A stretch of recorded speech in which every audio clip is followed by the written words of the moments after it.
পৃথিবী মানুষে ভরে গিয়েছিল, কিন্তু ঈশ্বর তাঁর তৈরি মানুষদের পাপ কর্ম দেখে খুব দুঃখ পেয়েছিলেন।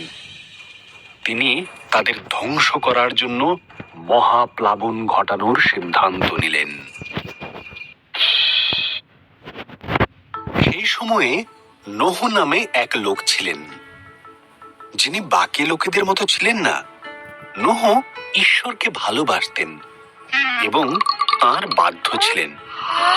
ঈশ্বর নোহ ও তার পরিবারকে মহাপ্লাবন থেকে বাঁচিয়ে রাখার কথা ভাবলেন।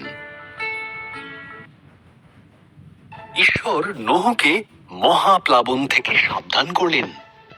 তিনি নোহকে একটি বিশাল বড় জাহাজ তৈরি করতে বললেন, যার নিচু ছাদ থাকবে, 3টি তলা, 1টি জানালা ও 1টি দরজা থাকবে। নোহ ঈশ্বরের কথা মতন জাহাজটি তৈরি করলেন। ঈশ্বর নোহকে বললেন, প্রত্যেক ধরনের পশুর থেকে জোড়ায় জোড়ায় পশু সংগ্রহ করতে, 1টি করে পুরুষ, 1টি করে স্ত্রী। এরপর নোহ ও তার পরিবার বাকি পশুদের নিয়ে জাহাজে উঠে পড়লেন। ঈশ্বর জাহাজের দরজা বন্ধ করে দিলেন। 40 দিন 40 রাত ধরে অবিরাম বৃষ্টি হয়েছিল। আকাশ থেকে বৃষ্টি পড়ছিল আর সমুদ্র হ্রদে জল বেড়ে উঠেছিল।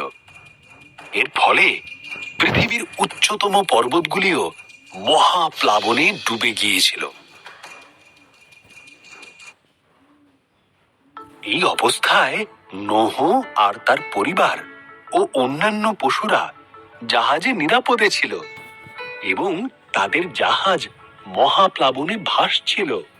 ঈশ্বর এক মুহূর্তের জন্য নোহর কথা ভোলেননি। ঈশ্বর বাতাস পাঠালেন, জলের স্তর নেমে গেল, জাহাজটি আরারত পর্বতে থেমে গেল।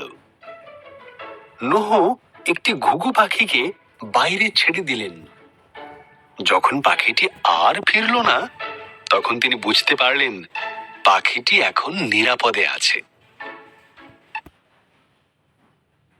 ভূমি শুকিয়ে যাবার পর ঈশ্বর তাদেরকে জাহাজ থেকে বেরিয়ে আসতে বললেন।